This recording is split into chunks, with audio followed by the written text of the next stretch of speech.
a million type attacker. Skiriribo, Rino fire selaka. 24/7 available. Pasmat ndakaroverera skiribo.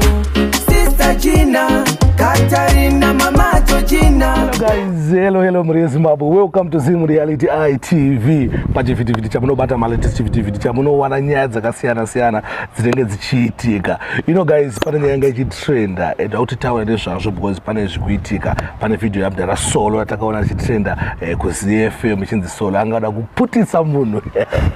So guys, you know DJ Sparks vanda kuti zvinhu zviwe pachena. Titaure tichatsonzwa kuti wagwana 1 2 dem zvakamira sei. Saka muzora nhasi ndichange ndichijoinwa namdara Solo. So guys, you know, ndikufara singaite because you know ndakagara paside nestar ari kupisa zvamanje ari kupisa mwana mdara. Welcome mdara Sparks to Zim Reality ITV. Just a boy. Abo guys, ndakutumiza kuno kuma kusensen yavatibata mungweti munhu asati adhakwa, munhu asati anwa, munhu ari soba. Samdara, you know, ndine makwesheni akawanda handinawo makwesheni atingobvunzana timunzwisise because after tata interview pane zvimwe zvaitwa nevanhu. For example, zvenzi Solo asati mamuna achifamba Sparks chibhuta Solo achifamba zviri normal zvakawanda zvaitwa nevanhu. But ndara izvi ndirimwe handinayo from zvirikuitika. Solo, you are trending. Yeah, I know. Ndiwe munhu ari kupisa zvamanje. So how do you feel? Ukunzwa sei semunhu ari kutrenda? Alright, firstly ndangoti kutenda muri yese Zimbabwe nemafanzi ese anosapota Naiza Boom neanosapota Sola. Ndangoti kuti ngazvisaperere papa, ngavaramba vangori nesu vachiramba chingotisapota zvinyowani zviri kuuya. Papa ndatinda kubasa ngoma zvototi ndofunga vachiziva nyaya dzacho, but still that's not the issue. Vanhu ngatingoramba tichisapota maworks ayo. Ndakutenda. I really appreciate for your love. Thank you very much. Mune Zimbabwe tofa muri kuzvinzwa zvekutaura naSola kuti aiwa mai ari kunakirwa nemi ende muri kugonera zvisingairedi kuramba muchimusapota. Samdara, inini semunhu ari kutrenda handitika, ari kupisa mumastreets aita mbiri handika kuti kwese kwari kuenda ngo Solo zvinhu zvinyowani kwamuri obvious, but izvizvi muti makafamba Solo mungunzwa sembiri sei, iri good ukati bad? Aiwa, mbiri iri Boom mdara takatozvitanga tichida kutozozvitarisa toda kuzodi tazosvikowa apa, but pane rimwe machallenges turipo, but still we love it story bo zvakadaro. Ngavaramba ngaitowedzera guys, muri Zimbabwe Solo mdara ndinoda kunyepa mdara recently pane video yenyu atakaona paZFM ichitrenda, you know, mafambiro akaita vanhu vakaritora nemaway akasiyana vamwe vane zvavakaona, vamwe kuti skiti, vamwe kuti chokwadi, vamwe kuti chi mdara. We are trending, vamwe kuti we are trending for wrong reasons. Andimugona.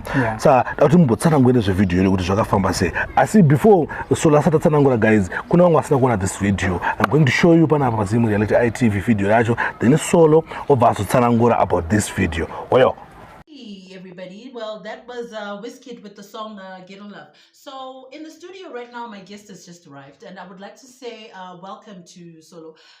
You know him from Naiza Boom as Solo, but I like to call him Solo Superstar because he is one of the funniest upcoming artists in Zimbabwe. Solo, welcome to ZFM Stereo on the Brunch Run. Pardon?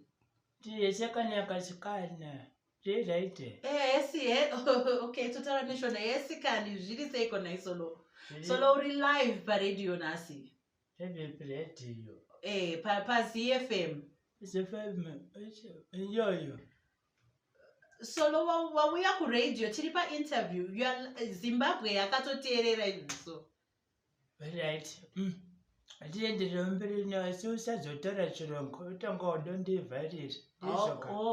no problem. Tinogona kutaura zvedu chishona chakazara. Saka naisolo iwewe unonatsoita nezvei? Ndanzwa kuti hanzi unomboita nezvezim dance hall.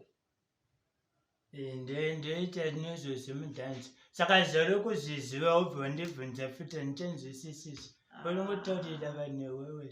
Nai Solo asi mambomwira nai mukoma Solo because muri kuita unge makaguta zvidoro zvako totaura zvokumwira munitengera aiwa kanai mkomasolo tiri paredhiyo vanhu vakatoteerera izvo so hama dzenyu dzezimbabwe yese yakateerera mukomasolo. Maneja wenyu ari kupi? Pamwe tingambotanga kutaura namaneja tozodzoka pamwe. Maneja wenyu mauya naye? Maneja? Ndine maneja. Hamuna maneja? Inini ndine maneja wacho. Kwewe unondibvunzisa maneja wangu wakali kupi? Tiri kuradhiyo, kuZFM, kustation, radio station. Police station. Radio station, kwete police radio station. Shamani wakunetira noise. Itochitira mbocho na mbechana. Inina ndinzi maje matarira notora.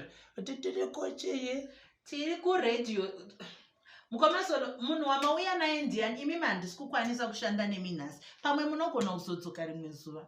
Nekuti apa tiri kuita zvebasa. Handiti? Izvozvo manje zvakutotaura zvokunibvunza ndoyanani zvokuita seizvozvoka. Iwewe chimweta zvobasa rako chete. Nditi ndizvo. Takushedzai kuti muye kuradhiyo mukomasolo. Izvo so vanhu Zimbabwe yese yakatokuteerera. Ndikutoona mameseji evanhu paWhatsApp apa vari kuti asi mukomasolo vamwira here. Saka I think pamwe togona kuzoita interview iyi mangwana. Handiti nai mukomasolo? Asi kuita izvozvo. Interview ngaiitoiti. Aiwa, nguva dzedu dzakwana mukomasolo, nguva dzedu dzakwana. Ndofunga takachibuda zvenyu totaura mangwana. Mauya namaneja wenyu. Saka pekuramba nditi. Vachakupakamiri nebvuna. Aiwa, mukomasolo, gatichi. Ndogona kukurova netina nditokutaurisa. Security! Netinos. Security! Kukuramba kuita zvointerview. Officer!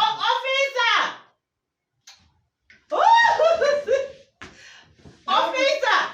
Shedza kaofisa kako ninji. Officer! Ndichimakopa maka. Handiti ndizvo. Tokondiniti. Etika kuZFM.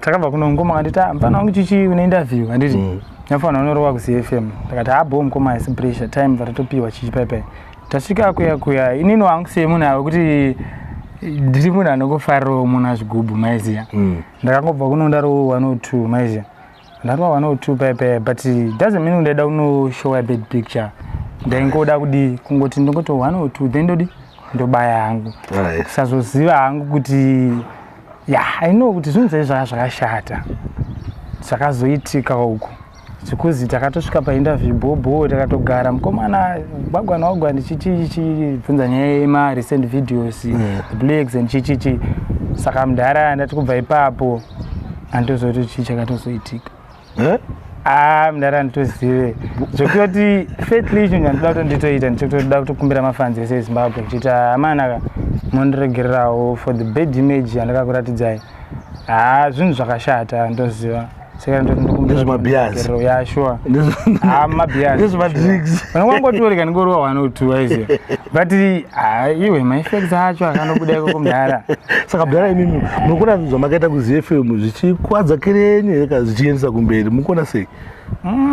Ndozvati mafanzi angu aya saka kutotaura nawo kwandatovaita izvizvika vanhu vekuti vanotondinzwisisawo ndiri munhu wenyama plus isipeta timu yako imwe inodhakwa itondosoreka machingaita maarwa namabiazi pana zvinoenda kupi maiziya saka nditobhiliva kuti ndatovakumbira rege rudaika aiwa ngatisamiri yamana kusapota solo ngatiendere mberi nemukomana satambokuradzai apa tauradzai akapisi kadikika taudairadza idzi zipisi cheri rasolo kuti solo munhu akaita sei anogona kubva papi kusvika papi kuita sei zviya zvakatoitika zvakatopera sori zvenyu tichazokuradzai zvimwe zvinyowani kumberi ukuende picture iko zvinoya kutobuda ndakutoziva kuti mungona mabiazi hadi pamawex mudara hadi kubasa anongoda kuti kana muchiita zvenyu zveluxury chichichi ende indoors kukozi mukona zvamai manje mukoma kungonotorwa kapisi kadikidiki video zvakutanga kuti unopostwa futi saka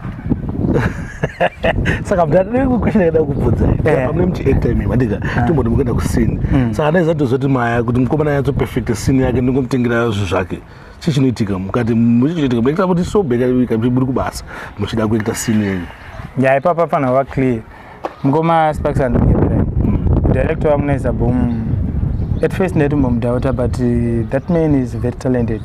Ina akandiudza akati mukona kuna solo kuti we know kuti iwe because ndotesta mudara handimwe hangu but ndodi ndotesta zvakanzi roya uno uchiplaya iyi zveshuwa inoito muda munhambo tichichana but pamaworks no hatite zvebhiya zvigubhu zvese zvatotinazvo zvazvomudara zvotoiswa vhati kana tomboisangana tumasamba tingokala chisini totova vhati then takutodi totongoita medzi dzedu zvemabhiyazi kumaworks hatite zvemabhiyazi kumaworks zvekuinterview zvakatongoitika izvi jasingoti mozati munhu ngongoti ngengudayo ngoti 2 minutes munhu koma Firimon Korosi, Honda one-stop shop for all your original important parts and spares from Japan. Engine, suspension, car body, car fuel parts and spares. For all your Honda Fit old shape GD1, Honda Fit new shape GE6, Honda Fit GP5. We also fix and supply gearboxes and engines. We are located in Tinward, Harare. For more information, call us on the numbers on your screen.